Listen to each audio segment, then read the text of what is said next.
সালাকে স্পষ্ট ফাউল করা হয়েছে। এবার মুসলিম দেশের পক্ষ নিয়ে মুখ খুলে কি বলল ক্রিস্টিয়ানো রোনালদো? হ্যাঁ দর্শক, ঠিক এই প্রশ্নটি এখন পুরো ফুটবল বিশ্বের আনাচে কানাচে প্রতিধ্বনিত হচ্ছে। বিশ্বকাপে আর্জেন্টিনা বনাম মিশরের মধ্যকার শেষ 16 লড়াইটি কি আসলেই কোনো পরিচ্ছন্ন এবং নিরপেক্ষ খেলা ছিল, নাকি বিশ্ব ফুটবলের নিয়ন্ত্রক সংস্থার সাজানো কোনো পুনর্নির্ধারিত ছক? আটলান্টা স্টেডিয়ামের সবুজ ঘাসে গতকাল রাতে যা ঘটল তা হয়তো ফুটবলের ইতিহাসে এক কলঙ্কজনক এবং কালো অধ্যায় হয়েই লেখা থাকবে।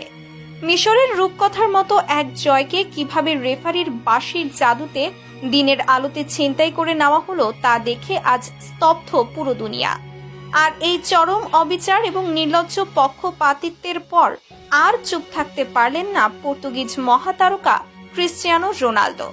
সবসময় মজলুমের পক্ষে এবং মুসলিম বিশ্বের সমর্থনে দাঁড়িয়ে যাওয়া এই মহানায়ক এবার সরাসরি মোহাম্মদ সালাহ এবং মিশরের পক্ষে এমন এক বিস্ফোরক মন্তব্য করেছেন যা নাড়িয়ে দিয়েছে খোদ বিশ্ব ফুটবলের সদর দপ্তরকে।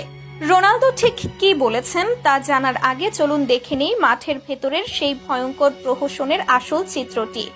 ম্যাচের অতিরিক্ত সময়ে যখন আর্জেন্টিনা তাদের জয়সূচক তৃতীয় গোলটি করে, ঠিক তার কয়েক মুহূর্ত আগেই মাঝ মাঠে অত্যন্ত স্পষ্টভাবে ফাউলের শিকার হয়েছিলেন মিশরের প্রাণভ্রমরা মোহাম্মদ সালাহ। সালাহকে পেছনে থেকে অবৈধভাবে তীব্র আঘাত করে মাটিতে ফেলে দেওয়া হয়েছিল, যা ফুটবলের সাধারণ নিয়ম অনুযায়ী নিশ্চিত ফাউল। সালাহ নিজে রেফারির কাছে আবেদন করেছিলেন, এমনকি মাঠে থাকা ভিডিও প্রযুক্তির সাহায্য নেওয়ার জন্যও বারবার অনুরোধ করেছিলেন, কিন্তু রেফারি যেন সেই মুহূর্তে সম্পূর্ণ অন্ধ এবং বধির হয়ে গিয়েছিলেন। তিনি সালাহর কোনো কথাই শোনেননি, উল্টো খেলা চালিয়ে যাওয়ার নির্দেশ দেন এবং সেই আক্রমণ থেকেই গোল পেয়ে যায় আর্জেন্টিনা। অথচ একটু পেছনে ফিরে তাকালেই আমরা দেখতে পাই রেফারির চরম দ্বৈতনীতি এবং ভয়ঙ্কর এক প্রহসন। প্রিয় দর্শক, আমরা জানি মিশরের দ্বিতীয় গোলটা বাতিল করা হয়েছিল অত্যন্ত সূক্ষ্ম একটি ফাউল ধরে। তখন রেফারি নিজ উদ্যোগে ভিডিও প্রযুক্তি চেক করে সাথে সাথে গোলটি বাতিল করে দিয়েছিলেন। একদিকে মিশরের বেলায় কড়া আইন, অনুবীক্ষণ যন্ত্র দিয়ে ফাউল খোঁজার চেষ্টা, আর অন্যদিকে আর্জেন্টিনার বেলায় যেন সব মাফ। চোখের সামনে এমন নগ্ন পক্ষপাতিত্ব দেখে ডাগআউট বা মাঠের বাইরে থেকে মেজাজ হারিয়ে রেফারির দিকে তেড়ে যান মিশরের সহকারী কোচ।